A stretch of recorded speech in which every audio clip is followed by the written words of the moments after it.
किसी के लिए भी मन में वैर पालने से मन की दशा ही खराब हो जाती, और जहाँ मन की दशा खराब हो गई वहाँ शांति नहीं मिल सकती।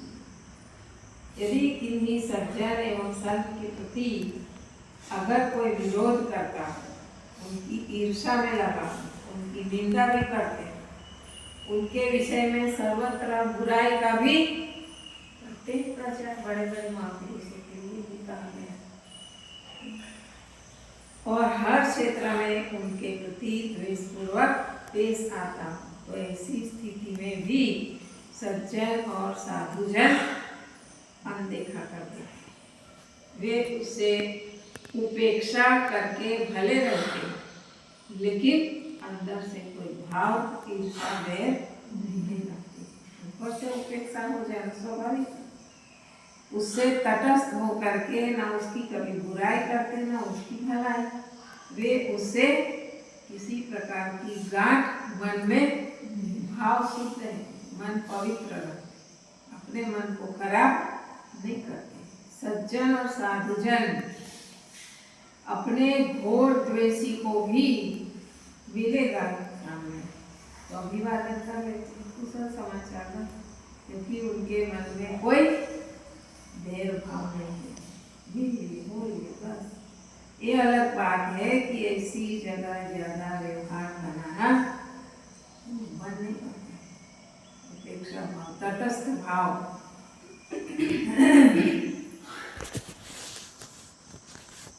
वहाँ जहाँ अगली तरफ से दिल खोल करके मिलना ही ना हो, वहाँ ज्यादा व्यवहार भी संभव नहीं है। परंतु सज्जन और साधु अपने मन को हमेशा निर्मल पवित्र रखते, अतः द्वेषी व्यक्ति के प्रति भी अपना मन खराब नहीं करते। जो केवल द्वेष से नहीं, सचमुच सज्जन और साधु है उनकी बात, उनका मन स्वाभाविक से जाता है, उनमें किसी के प्रति कोई विकार अपने मन में रख करके अपना कोई नुकसान करेगा। सच्चे लोग शरीर पानी का बुलबुला है, इसके फूटने में देरी नहीं लगती। फिर ऐसे क्षणभंगुर जीवन में किससे वैर किया जाए? वैर विरोध में तो लाभ किसी का नहीं है, हानि ही हानि, और जिस काम में अपनी हानि हो समझदार व्यक्ति उस हानि को नहीं करेगा, परंतु जो ईर्ष्या और द्वेष वैर विरोध में ही रात दिन लगा रहता है, उसके व्यवहार से अपने आप को बचाना ये सज्जन का काम है, क्योंकि उससे ज्यादा व्यवहार बढ़ाने से लाभ कोई होगा नहीं, हमारी उल्टे अशांति बढ़ेगी। इसलिए सज्जन और साधुजन अपने आप को इस प्रकार के लोगों से बचा करके अपने मन को सदैव स्वच्छ रखें। यहाँ पहली पंक्ति का भाव ये है, यदि दोनों तरफ से सज्जन सज्जन साधु साधु स्वभाव के लोग हैं, तो पहली बात वहाँ आपस में खटपट होना चाहिए, खटपट होगी नहीं। यदि कभी खटपट होती ही भी है तो किसी तरफ से कुछ गलत फहमी हो जाती है और वे उसे आपस में देर सके सुधार लेंगे। जहाँ दोनों तरफ से सज्जनता है, साधुता है, वहाँ कोई गलत फहमी ज्यादा समय तक नहीं रह सकती। कहीं कहीं देखा भी जाता है कि दोनों तरफ से सज्जन भक्त है, दोनों तरफ त्यागी वैरागी साधु है, परंतु वे जीवन भर आपस में भिड़े वैर विरोध में कमाल के दिखाने वाले हैं। तो इसमें कारण ये है कि उनके जीवन में कई प्रकार के सदाचार तो है, परंतु उनमें भौतिक स्वार्थ के कारण, अहंकार भावना की प्रबलता के कारण ये, तो वे आपस में जीवन भर परस्पर लड़ते रहते हैं और वे विरोध भी बांधे रहते हैं। जब तक स्वार्थ तथा अहंकार का भ्रम नहीं टूटता तब तक कोमलता भी नहीं आ सकती। अहंकार तो होगा, कितने लोग ऐसे होते हैं जो कई अंशों में कट्टर त्यागी है, लेकिन कई अंश में इतने कमजोर है कि जीवन भर उलझन में ही उसका जीवन है, छोटी छोटी बातों में उलझे रहते हैं। और अपनी इस कमजोरी के कारण कई सज्जन और साधु कहलाने वाले लोग भी राग द्वेष में उलझे होने के कारण समाज के लिए बिगड़ी घड़ी बन करके ही रह जाते हैं। कोई आदर्श उनसे कोई नहीं ले पाता। विश्वामित्र और वशिष्ठ दोनों ब्रह्म ज्ञानी थे, तपस्वी भी थे, वैरागवान थे, परंतु दोनों एक दूसरे को उखाड़ने के चक्कर में पड़े रहे, प्रसिद्ध है। विश्वामित्र ने वशिष्ठ के पुत्रों की हत्या की तथा उनके आश्रम को आग में जला दिया, समर्पित कर दिया। और वशिष्ठ जी ने विश्वामित्र के 100 पुत्रों की हत्या की। इतना ही नहीं, वे पहले यवन, कंबोज, बर्बर, म्लेच्छ, हारित, किरात आदि को अपना सहयोगी बना करके विश्वामित्र को उच्छिन्न करने में भी लगे रहे। त्यागी है, तपस्वी है, ऋषि मुनि है, लेकिन ये जीवन भर एक काम करते हैं। यदि सचमुच दोनों तरफ से सज्जन और साधु दशा है तो वे आपस में 100 बार भी टूट करके जुट जाएंगे। वैसे 100 बार टूटने की नौबत नहीं आएगी। टूटी जुड़े 100 बार तो एक मुहावरा है। 100 बार टूटकर जुटने का शाब्दिक अर्थ न करके लाक्षणिक अर्थ करना चाहिए। यानी कि सज्जन अनेक बार भी टूट करके जुट जाते हैं। एक तरफ सचमुच सज्जन एवं साधु है और दूसरी तरफ सज्जन तथा साधु वेश में गलत संस्कार वाले, तो सज्जन पुरुष अपनी ओर से नम्र ही रह करके बर्ताव बरत लेते हैं, क्रूर नहीं बनते। सोना अपना स्वभाव कभी छोड़ सकता नहीं है, ये असंख्य बार टूट करके जुड़ेगा ही। इसी प्रकार सज्जन साधुजन भी अपना निर्मल स्वभाव छोड़ेंगे, अपनी हानि क्यों करेंगे? अपनी हानि नहीं करते। उनमें चाहे कितना भी मत हो, वे एक दूसरे के प्रति व्यवहार निभा लेते हैं। सज्जन और साधुजन कोई घटिया काम अपने विरोधी के प्रति भी नहीं करते, ये उनकी सज्जनता है। दूसरा उदाहरण है पूजन कुम्हार का एक का दरार। सज्जन एवं साधुजन के बिल्कुल उल्टी बात। पूजन और दुष्टजन, इनके लिए कुम्हार के बनाए हुए मिट्टी के घड़े का उदाहरण दिया गया है। मिट्टी का घड़ा यदि एक बार धक्का लग जाए टूट गया, पुनः कभी जुड़ता नहीं। दुर्जन का स्वभाव ऐसा ही होता है। यदि वे एक बार टकरा गए तो जीवन भर के लिए बात नहीं गए की गांठ, अब चलते रहेंगे। इतने लोग एक बार कुछ फर्क पड़ जाने पर सदा के लिए टूट जाते हैं। दूसरे पर अमुक के दरवाजे पर न जाने का शपथ भी खा लेते।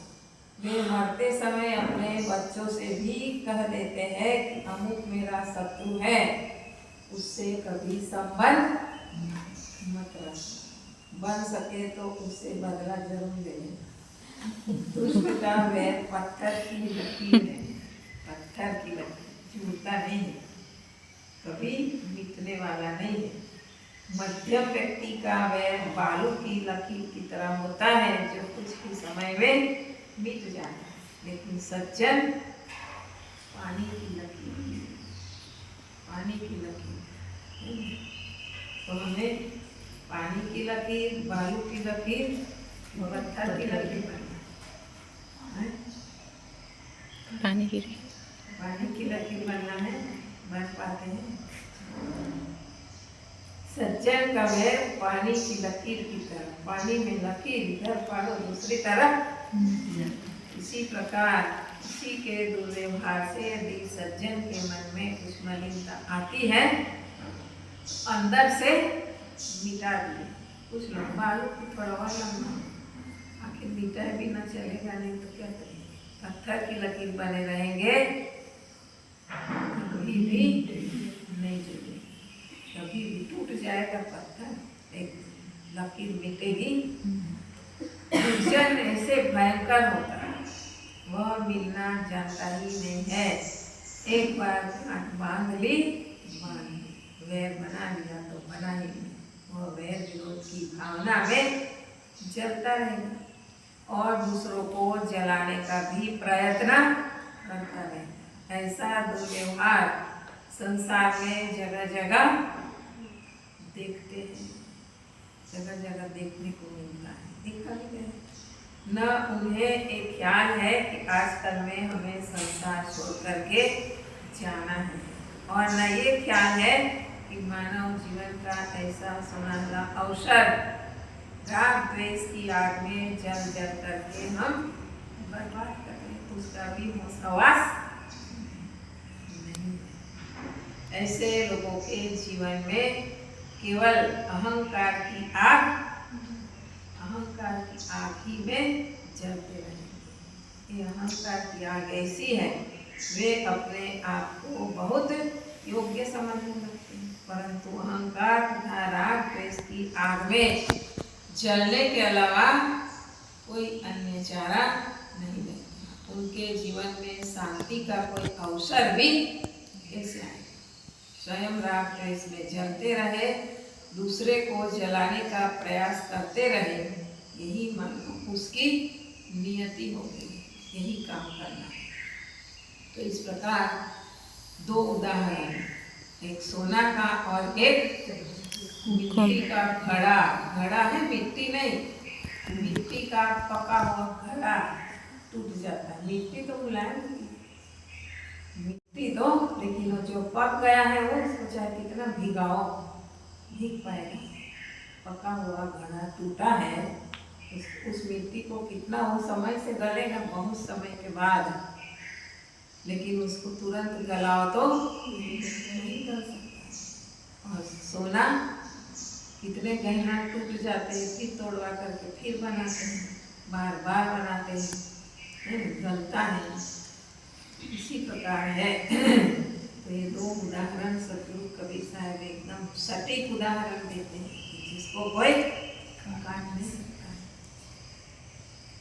काजर केरी कोठरी बुढ़ता है संसार, बलिहारी ते पुरुष की मलिनता से मुक्त होने में मनुष्य समर्थ है। बलिहारी, निछावर, कुर्बान इस संसार में आकर के मानो हर आदमी माया की कोठरी में डूबा है, माया के कुंड में, काजर की कोठरी। सद्गुरु कहते हैं, मैं उस व्यक्ति पर निछावर हूँ जो इसमें डूब करके भी इससे निकल जाता है। पढ़ते तो है संसार में, निकल जाते हैं। जीव शरीर धारण करके आता है, इसी संसार में जन्म लिया, धीरे धीरे संसार के विषय विकार लगते हैं। जो निर्मल कोमल मन बच्चा का होता है, वो धीरे धीरे विषय वासनाओं का हवा का झोंका लगता है। दिन जितने बीतते हैं, निरंतर माया में डूबता जाता है, माया उसको घेरती रहती है। बालक, किशोर, जवान, अधेड़, वृद्ध जो भी उसे मिलते हैं, वे प्रायः विषय वासना का पाठ, मोह का पाठ पढ़ाते हैं, और कुछ लोग तो दुर्व्यसन में फंसा देते हैं।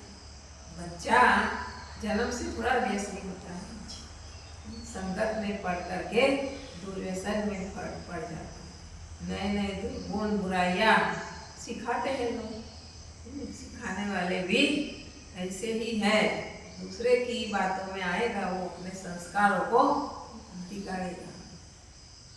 इस संसार में प्रवेश करना क्या है? मानो घोर अंधकार में प्रवेश करना है। आप जिधर निकलिए मन को खराब करने वाले जरूर आवाज सुने, चीजें व्यवहार देखेंगे। अधिकतम आदमी तमोगुण और रजोगुण में ही डूबे हैं। रजोगुण ही ज्यादा है, कुछ लोग तमोगुण ही ज्यादा है।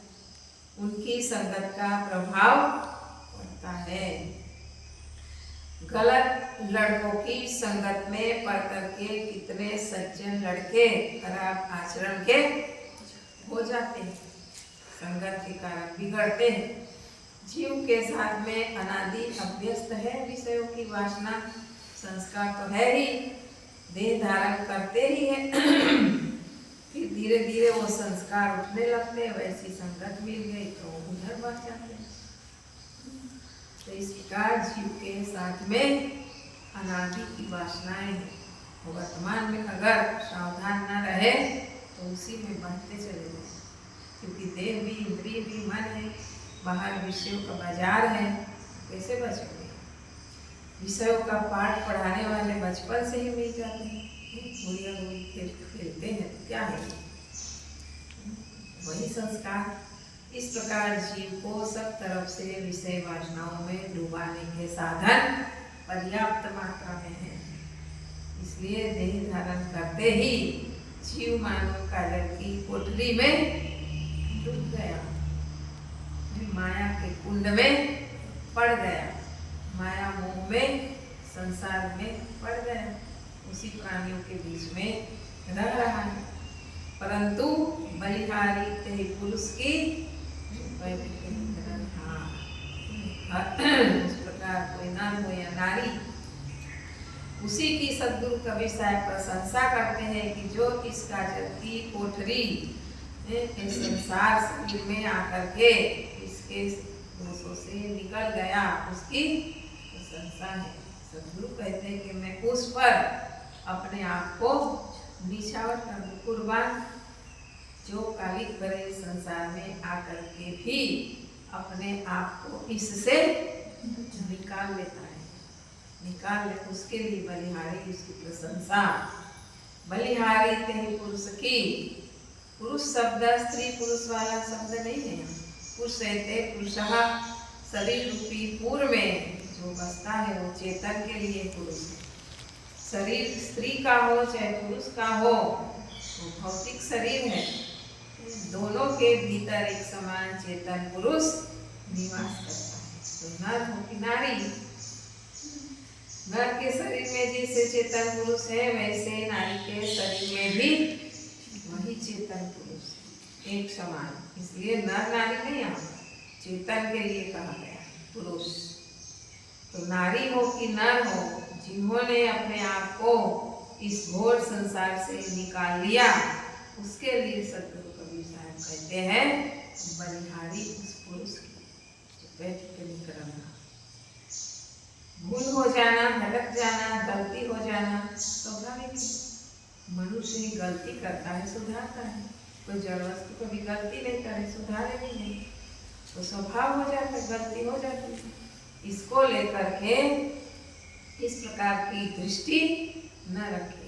दीवार कभी भूल नहीं करती है, पेड़ पौधे पत्थर वो भूल नहीं कर सकते। तो तुम भी उन सरीखे बेजान होना चाहोगे। तुम मनुष्य हो, तुम ज्यादा प्राणी हो, गलती होगी तो होगी। तुम ज्यादा समझते हो, इसलिए तुम भटक भी सकते हो और सुपर पर भी आ सकते हो। सारी संभावनाएं है।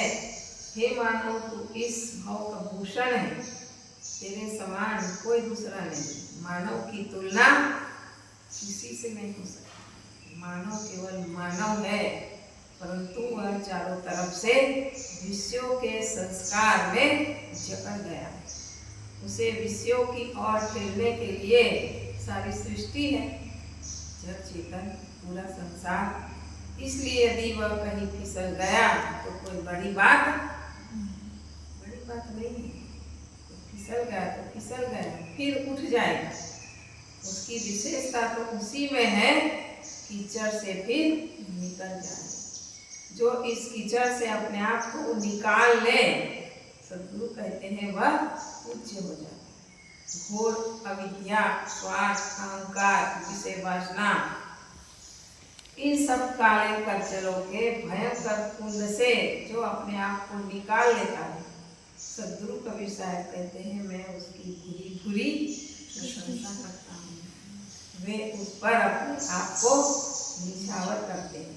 उनकी दिव्य दृष्टि और कबीर साहब की विशाल हृदय कोई भी व्यक्ति, क्योंकि उनका जीवन कबीर साहब का 120 साल तक रहे, कितने आए होंगे शरण में, कितनों ने गलती की होगी, सुधार किया होगा, नहीं सुधरे तो उसको फिर छोड़ भी दिए होंगे। कई प्रकार से मेरे 120 साल कम नहीं होते।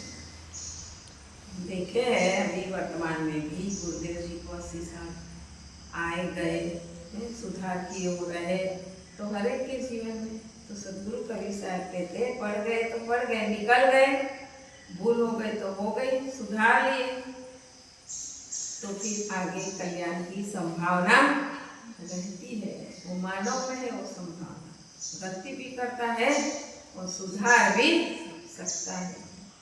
काजल ही की कोठरी, काजल ही का कोट, तोंदी कारी ना भई रहा सपोर्ट है। दूसरी तरफ कहते काजल की कोठरी, कोट भी काजल का, तो ये शरीर ही मानो काजल की कोठरी, मलिनता की कोठरी है, और संसार कोट किला है। पहले के रजवाड़ों में बड़े बड़े महल बनते थे, राजमहल, तो किला बनता, ऊंची ऊंची दीवार बनती है।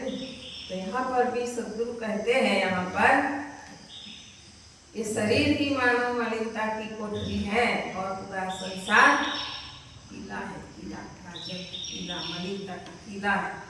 परंतु इनसे निकलने वाला पुरुष सत्संग, दूसरा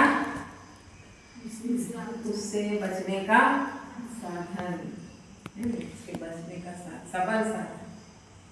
वे यहाँ पर कहते हैं ये सच है कि शरीर और संसार कब्जल की कोठरी है, किला के समान मलिनता का प्रबल कारण है संसार में जीवाया है।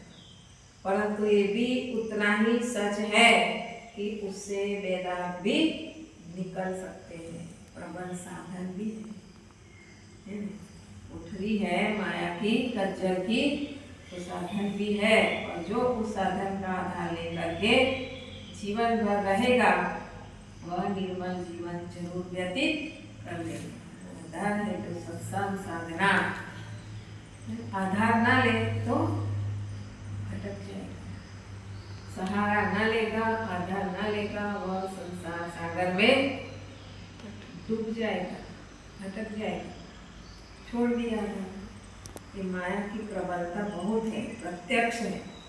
जो असावधानी करेगा, कुशल करेगा, सत्संग तथा साधना का त्याग कर देगा, उसके फिसलने में कोई देरी भी, क्योंकि चारों तरफ कुसंग है, हर जगह कुसंग है, सुसंग कई है, और छोड़ दिए तो कुसंग में संगत के बिना जीवन संभव नहीं है।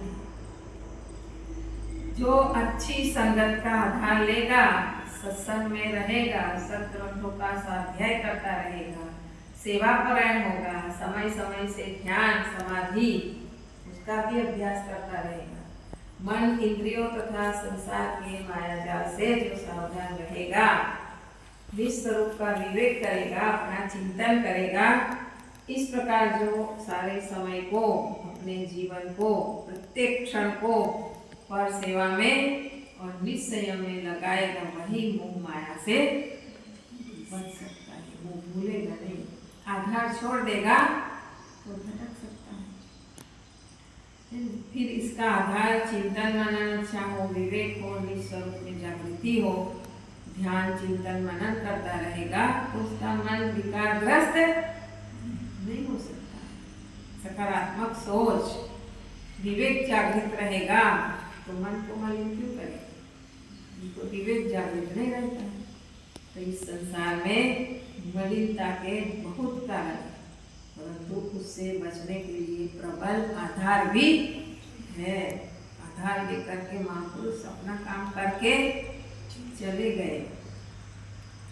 तो इसलिए साधक के लिए साहस देते हैं, कहते हैं कि वह सत्संग तथा साधना का अवलंबन लेकर के अपने जीवन को निर्मल बनाते, जीवन को निर्मल बनाते, स्वरूप बोध पूर्वक सर्वथा निर्दोषता की स्थिति ही दुखों से परे मोक्ष अवस्था है। निर्मल मन ही परम शांति के लिए आधार है। मन निर्मल होगा तभी तो साहेब का ही मन तो निर्मल है। जैसे गंगानी पीछे पीछे हरि फिरे, कहा कबीर हरि को खोजना थोड़े, हरि को है वहाँ। मन निर्मल हो गया, अपने स्वरूप में स्थिति मिल गई, शांति पद मिल गया। ऐसे तो जीव का स्वरूप ही शांत स्वरूप है, लेकिन आवरण के कारण अशांति में जल रहा है। तो सदगुरु कहते हैं कि ऐसे संसार में, संसार और शरीर, वही शरीर पहले है माया, फिर शरीर संबंधी सारा संसार माया है। उससे निकलने के लिए बड़ी सावधानी चाहिए, संबल चाहिए, आधार चाहिए। और उस आधार को जो छोड़ देगा, गलत संगत करेगा, गलत विचार, गलत साहित्य, तो उसको भटकने के लिए कोई रोक भी नहीं सकता। इसलिए साधक को हमेशा विवेक जागृत रखना चाहिए, आत्मचिंतन करना चाहिए। सत्संग सद्गुरु संतों का आधार और कुछ नहीं है तो स्वाध्याय का एक आधार है। सद्गुरु संत कभी कभी मिलते हैं, लेकिन स्वाध्याय उनके अनुभव का जो निचोड़ है वो सद्ग्रंथ है। तो सद्ग्रंथों का आधार लेकर के व्यक्ति अपने मन को सकारात्मक रख सकता है। आत्मचिंतन करके, विवेक जागृत करके हमेशा अपने मन से सावधान रहेगा, वही इस संसार में रह करके भी अपना काम कर लेगा। सब लोग थोड़े हिमालय में जा करके तपस्या करते हैं, वो जमाना भी चला गया। आज तो संसार के बीच में रह करके ही हमें अपना कल्याण, तो सावधानी तो चाहिए, आधार तो चाहिए। आधार के बिना व्यक्ति भटक जाए, क्योंकि मन का काम है सोचना, पानी का काम है बहना, नीचे की तरफ बहना। इसी प्रकार मन की स्वाभाविक कहाँ बहता है? नीचे की तरफ बहता है। जैसे पानी को ऊपर चढ़ाने के लिए पाइप चाहिए, बिजली चाहिए, वाटर चाहिए, सब कुछ चाहिए कि नहीं? शक्ति चाहिए, तभी पानी ऊपर चढ़ सकता है। और नीचे गिराने में टोटी खोल दो, बस तो बिजली भी नहीं चाहिए, मोटर भी नहीं चाहिए। तो ये मन का काम भी ऐसा है, नीचे भटकने में, नीचे गिरने में उसको कुछ नहीं चाहिए, कुछ नहीं। अपने संस्कार ही अपने को गिराने, उसके लिए मोटर पंप क्या है? सद्गुरु संतों का आधार, सत्संग, स्वाध्याय, सत्ग्रंथों का अध्ययन, ध्यान, समाधि, ये सब मोटर पंप बिजली ये सब है ना। उसके आधार में ही मन ऊपर उठ सकता है, नीचे गिरने में कोई है और किसी व्यक्ति में कोई ताकत नहीं है, वो समझावे बुझावे कर सकता है। गुरु में भी वो शक्ति है, हमें शांति दे दे, हमें मोक्ष दे दे, मुक्ति दे दे, हमारे दुखों को दूर कर दे। हमें ही अपने दुखों को दूर करना है, हमें ही अपने मन को निर्मल, पवित्र, विनम्र, सरल बनाना हो, तब हमारा काम इसी जीवन में हो सकता है। दूसरे जीवन की क्या आवश्यकता है? इसी जीवन में काम जो हो सकता है वो काल करे सो आज कर लेना चाहिए। तो इस मार्ग में लगे हैं, लगे रहेंगे और सावधानी रखेंगे तो अपना कल्याण